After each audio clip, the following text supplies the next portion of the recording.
हम series follow कर रहे हैं जिसमें कि हम रिएक्शन कर रहे हैं द कोहिस्तानी पे। उनके पिछले 2-3 वीडियोस हमने देख लिए हैं, जैसे कि मदीना की रियासत, जंग ताबूक और द फर्स्ट खलीफ। उनकी लिंक डिस्क्रिप्शन में है, इस वीडियो के बाद देख सकते हो। आज की वीडियो बहुत ही ज्यादा इंटरेस्टिंग होने वाली है, बिकॉज हम जानेंगे कि आखिर फर्स्ट खलीफ जब सेलेक्ट हो गए थे इसके बाद क्या हुआ। तो हाय गाइस, मैं हूं इंशा और आज की वीडियो में हम देखेंगे साइंस ऑफ क़यामत, जिब्राइल अलैहिस्सलाम, द कोहिस्तानी। तो ये ओरिजिनल वीडियो का लिंक डिस्क्रिप्शन में मिल जाएगा।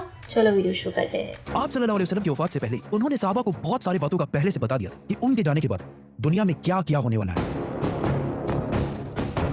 एक दिन हजरत उमर रज़ियल्लाहु अन्हु बाकी सहाबा के साथ आप सल्लल्लाहु अलैहि वसल्लम के पास मस्जिद नबी में बैठे हुए थे कि अचानक एक बहुत ही रोबदार और हैंडसम आदमी मस्जिद में दाखिल हुआ। उनके कपड़े एक्सट्रीमली व्हाइट और बाल बिल्कुल ब्लैक थे। उस दिन से पहले उन्हें मदीना में किसी ने भी नहीं देखा, मतलब वो मदीना के रहने वाले नहीं थे और उनके कपड़ों और बालों से बिल्कुल ऐसा नहीं लग रहा कि वो कहीं दूर से ट्रैवल करके मदीना आए। मस्जिद में बैठे सारे सहाबा इस शख्स को गौर से देख रहे थे। वो आदमी सीधा मस्जिद नबी के अंदर आया और आके रसूलुल्लाह सल्लल्लाहु अलैहि वसल्लम के बिल्कुल सामने बैठ गया और कहा, ए मोहम्मद, मुझे इस्लाम के बारे में बताएं। इस आदमी के जाने के बाद आप सल्लल्लाहु अलैहि वसल्लम ने सहाबा से पूछा कि क्या तुमने इस शख्स को पहचाना? ये जिब्रील अलैहिस्सलाम थे और तुम्हें तुम्हारा दीन सिखाने के लिए आए थे। आप सल्लल्लाहु अलैहि वसल्लम ने जिब्रील को इस्लाम के बारे में बताया कि अल्लाह के सिवा किसी को खुदा ना मानना, मोहम्मद को अल्लाह का रसूल मान, नमाज, रोजा, ज़कात और हज अदा कर। जिस पर जिब्रील अलैहिस्सलाम ने कहा कि आपने बिल्कुल सच फरमाया। फिर जिब्रील अलैहिस्सलाम ने आप सल्लल्लाहु अलैहि वसल्लम से ईमान के बारे में पूछा। आप सल्लल्लाहु अलैहि वसल्लम ने फरमाया कि अल्लाह को मानना, उसके एंजल्स, फरिश्तों को मानना, उसकी किताबों को मानना, उसके पैगंबरों को मानना, आखिरत को मानना और तकदीर को मानना। जिस पर जिब्रील अलैहिस्सलाम ने फिर कहा कि आपने बिल्कुल सच फरमाया। जिब्रील अलैहिस्सलाम ने आप सल्लल्लाहु अलैहि वसल्लम से एहसान के बारे में भी पूछा और फिर जिब्रील अलैहिस्सलाम ने आप सल्लल्लाहु अलैहि वसल्लम से पूछा कि क़यामत, द डे ऑफ जजमेंट, कब आएगी? जिस पर आप सल्लल्लाहु अलैहि वसल्लम ने कहा कि जितना आपको पता है सिर्फ उतना ही मुझे पता है, मतलब क़यामत के दिन का अल्लाह के सिवा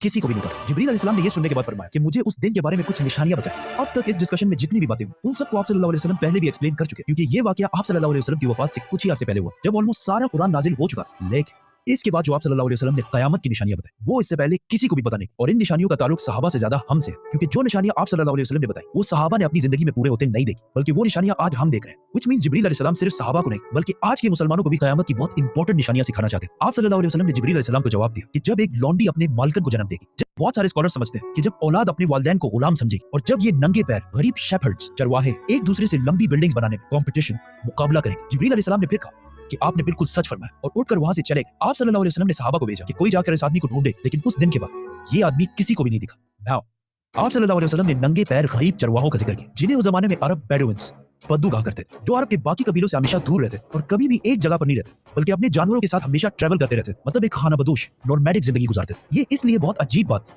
क्योंकि बद्दू पूरे अरब में सबसे गरीब कबीलों में से होते, सिर्फ उस जमाने में नहीं बल्कि इस हदीस के 1000 साल बाद ये बेडुइन्स अरब के सबसे लोअर क्लास होते। इसलिए सहाबा हैरान थे कि हमारी सोसाइटी के सबसे गरीब क्लास कैसे आपस में लंबी बिल्डिंग्स बनाने में मुकाबला करेंगे। आप सल्लल्लाहु अलैहि वसल्लम के बाद खिलाफत राशिदा हर तरफ फैलने के बाद दुनिया की सबसे बड़ी सुपर पावर बन गई, सिर्फ मुसलमानों में नहीं बल्कि ये उस वक्त तक इंसानों की तारीख की सबसे बड़ी एम्पायर, जो अलेक्जेंडर द ग्रेट और रोमन एम्पायर के जूलियस सीजर के एम्पायर से भी बहुत बड़ी थी। इसका फायदा उठाते हुए ये बेडुइन्स पूरे दुनिया में फैल गए, लेकिन फिर भी इनकी सबसे बड़ी पॉपुलेशन इसी अरब के इलाके में रही। आहिस्ता आहिस्ता वक्त गुजरता गया और इनका कल्चर बिल्कुल भी नहीं बदला। ये बेडुइन्स उसी तरह अपनी जिंदगी गुजारते रहे। आखिर 1000 साल बाद उस्मानिया खिलाफत के आखिरी जमाने में दुनिया पुराने तरीकों से एक नई इंडस्ट्रियल एज की तरफ बढ़ने लगी। तो आखिर उस्मानी खलीफा सुल्तान अब्दुल हमीद ने मुसलमानों को भी मॉडर्न दुनिया की तरफ लाने के लिए बहुत स्ट्रॉन्ग रिफॉर्म्स की और पूरी एम्पायर में बहुत सारे प्रोजेक्ट शुरू किए, जिसमें इस्तांबुल से मदीना तक एक ट्रेन भी बनाई गई। लेकिन इस ट्रेन के रास्ते में हमेशा एक बहुत बड़ी रुकावट, यही बेडुइन्स, क्योंकि इन्हीं बेडुइन्स इससे बहुत साल पहले 1757 में 20,000 हाजियों को शहीद भी किया, जिसके बाद उस्मानिया सल्तनत इनके कल्चर को चेंज करने लगी और इन्हें खानाबदोश नॉर्मैडिक जिंदगी से एक परमानेंट इलाके में सेटल करने की कोशिश की। लेकिन बेडुइन कबीले उस्मानिया सल्तनत के इन रिफॉर्म से बिल्कुल भी खुश नहीं थे और आखिर सऊदी अरब के पहले बादशाह इब्ने सऊद ने बेडुइन्स को यूनाइट करके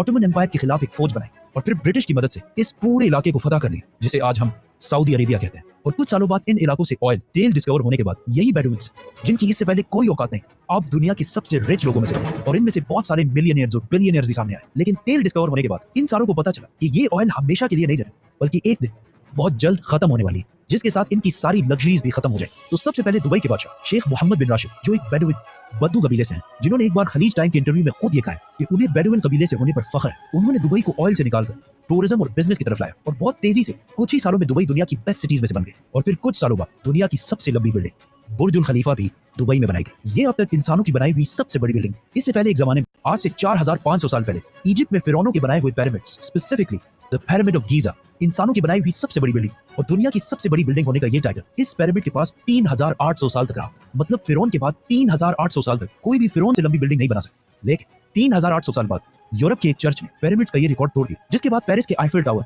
और 9/11 में तबाह होने वाले वर्ल्ड ट्रेड सेंटर भी दुनिया की सबसे बड़ी बिल्डिंग्स रह चुकी है। इसके बारे में फिर हम बात करेंगे, तो सब्सक्राइब। दुबई के इस अजीम कामयाबी को देखकर सऊदी ने भी इसे कॉपी करना शुरू किया और मक्का में काबा के बिल्कुल सामने दुनिया की चौथी सबसे बड़ी बिल्डिंग बनाई और कुछ ही साल बाद दुनिया की सबसे बड़ी बिल्डिंग का ऐलान कर दिया, किंगडम टावर या जद्दा टावर, जो दुबई के बुर्ज खलीफा से भी बड़ी होगी और इस तरह सऊदी यूएई से आगे निकल जाएगी। इस सारे प्रोजेक्ट को हेड करने वाले का नाम अल वलीद बिन दलाल है, जो कुछ साल पहले दुनिया के सबसे अमीर अरब जिनके कबीले का ताल्लुक अगेन एक बेडुइन कबीले से, जिसके बाद दुबई ने सऊदी से दोबारा आगे निकलने के लिए दुबई में एक नई दुनिया की सबसे बड़ी बिल्डिंग बनाने का ऐलान किया, जो इन दोनों बुर्ज खलीफा और जद्दा टावर से भी बड़ी होगी। और आजकल हर कुछ अरसे बाद बहुत तेजी से अरब में ऐसी लंबी बिल्डिंग्स के प्रोजेक्ट्स का ऐलान हो रहा है। इवन अरब कंट्रीज एक दूसरे को ये तक नहीं बता रही कि उनके अगले प्रोजेक्ट की हाइट क्या होगी, क्योंकि फिर बाकी अरब कंट्रीज उनसे आगे निकलने के लिए उससे भी बड़ी बिल्डिंग का ऐलान कर देंगे। और इस तरह लंबी बिल्डिंग्स बनाने का एक बहुत सख्त कंपटीशन इन सारे अरब ममालिक में स्टार्ट हो चुका है, जिनमें ऑलमोस्ट सारे प्रोजेक्ट्स के पीछे ऐसे लोग हैं जिनका कोई ना कोई ताल्लुक उन्हीं बेडुइन कबीलों से। और आज ये जो कुछ भी हो रहा है, इस सब का रसूलुल्लाह सल्लल्लाहु अलैहि वसल्लम ने आज से 1400 साल पहले जिब्रील अलैहिस्सलाम और सहाबा को बता दिया था कि एक दिन ये बेडुइन्स, जो आज नंगे पैर और बहुत ही गरीब शेपर्ड्स चरवाहे हैं, वो एक दूसरे से लंबी बिल्डिंग्स बनाने में मुकाबला करें।